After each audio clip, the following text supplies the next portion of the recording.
Hello everyone, welcome back to our channel. दोस्तों, आज हम पढ़ते हैं जनजातियों में जीवन साथी के चुनाव की पद्धतियों के बारे में। जैसा कि इससे पहले हमने हिंदू और मुस्लिम मैरिज के बारे में पढ़ा था, उनके प्रकार के बारे में पढ़ा था। तो आज हम जनजातियों की शादी के बारे में पढ़ेंगे कि उनमें जो शादी करने के जो तरीका है वो किस तरह का होता है। तो जनजातियों में जो शादी करने के अलग अलग तरीके हैं, उनमें सबसे पहले नंबर पे आता है हरण विवाह।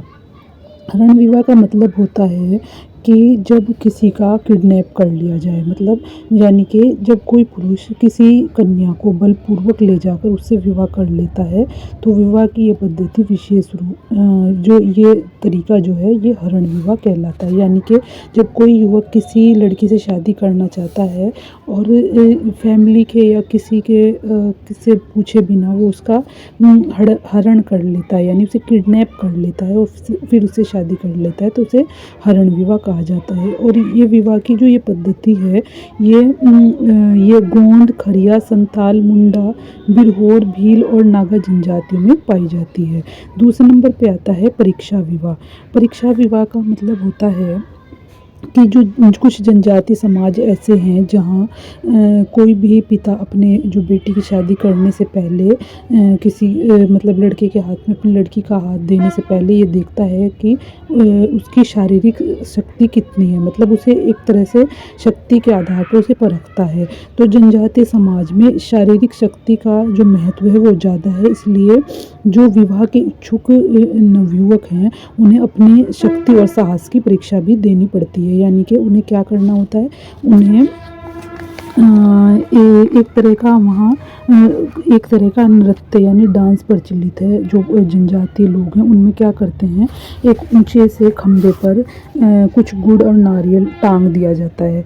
तो उसके चारों तरफ जो होती हैं, जो लड़कियां होती हैं जिनसे शादी की जानी है, वो डांस करती हैं और उस गोले के बाहर वो लड़के जिनकी शादी होनी है वो करते हैं। तो वो उस नारियल तक पहुंचने के लिए, नारियल और गुड़ तक पहुंचने के लिए अपनी पूरी कोशिश करते हैं। तो बीच बीच में वो जो लड़कियां होती हैं वो उन्हें वहाँ तक जाने नहीं देती, मतलब उस गुड़ और नारियल तक जाने में वो अपनी पूरी कोशिश करती है। लेकिन अगर इस कोशिश में कोई लड़का उस तक पहुँच जाता है तो वो इस चीज़ का अधिकारी हो जाता है कि वो उस घेरे में से किसी भी लड़की से शादी कर सके। तो ये जो परीक्षा विवाह का जो सबसे ज़्यादा स्पष्ट, मतलब सबसे ज़्यादा जो पाई जाती है वो गुजरात के भील जो जनजाति है उनमें ये विवाह देखने को आपको मिलेगा। तीसरे नंबर पे आती है परिवीक्षा विवाह। परिवीक्षा विवाह जो होती है वो ज़्यादातर असम के कुकी जनजातियों में पाई जाती है।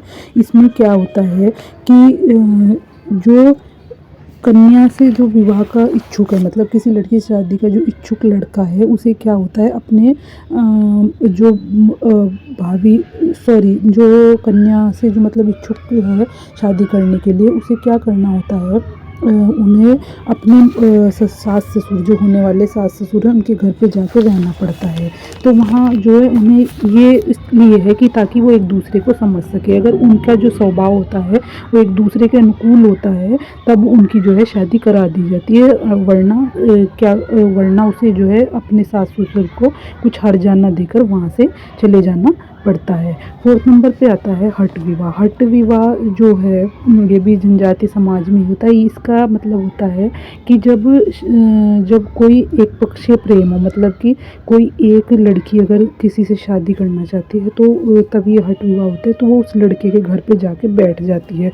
उसके पेरेंट्स, लड़के के पेरेंट्स या मतलब उसके फैमिली वाले उसे हटाने की कोशिश करते हैं। अगर वो को बहुत कोशिश के बाद भी नहीं उठती, वो उसे बाहर निकालने में असमर्थ होते हैं, तब उस युवक से उसकी शादी करा दी जाती है। तो ये एक तरह से ज़बरदस्ती, मतलब किसी से शादी करने की, अपनी जिद मनवाने की एक परंपरा है जो कि ज़्यादातर जनजातीय समाजों की ही विशेषताएं हैं।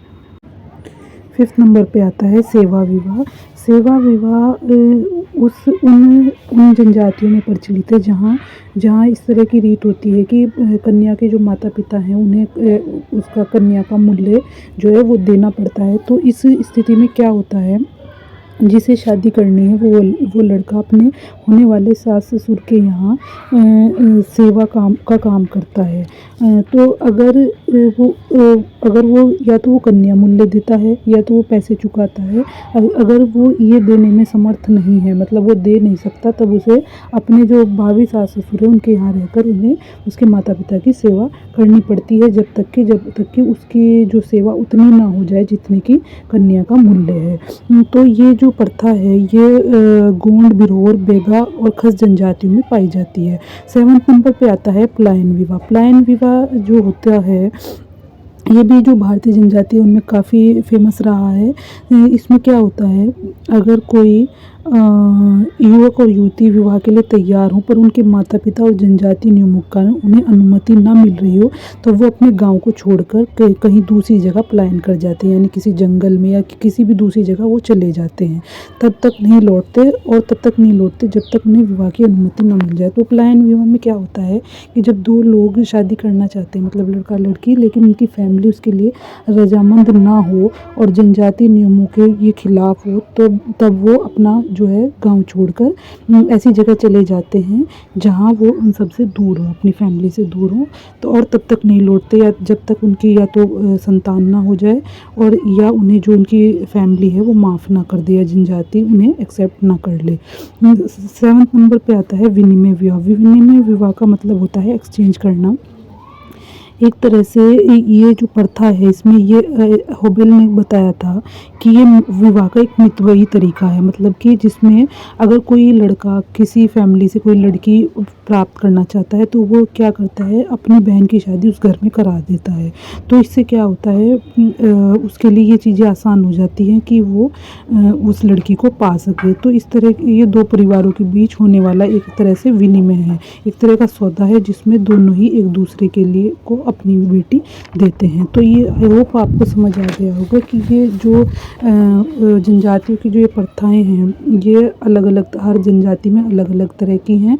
और जनजातियों में हालांकि जो बाहरी समाज है उनके संपर्क में आने पर उनमें परिवर्तन हो रहे हैं लगातार, लेकिन फिर भी वो अपने जो परंपरागत समाज हैं उनके साथ आज भी बने हुए हैं, अपनी परंपराओं के साथ आज भी बने हुए हैं और उन्हें फॉलो करना वो ज़रूरी मानते हैं। तो आई होप आपको समझ आ गया होगा। वीडियो देखने के लिए आपका बहुत बहुत धन्यवाद।